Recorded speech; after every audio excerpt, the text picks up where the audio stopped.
వివరించుట నా వల్ల కాదయ్యా, నీ కృపని వివరించుట నా బ్రతుకు చాలదయ్యా, నీ ప్రేమ వర్ణించుట నా వల్ల కాదయ్యా, నీ కృపని వివరించుట నా బ్రతుకు చాలదయ్యా. తండ్రి దేవా,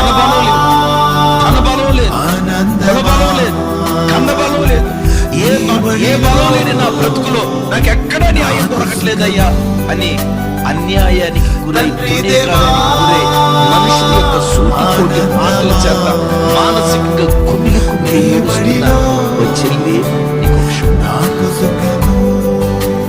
ఎవరు నిన్ను బాధించాడు? తండ్రి దేవా, తండ్రి దేవా, నా సర్వం నీవుంటే నా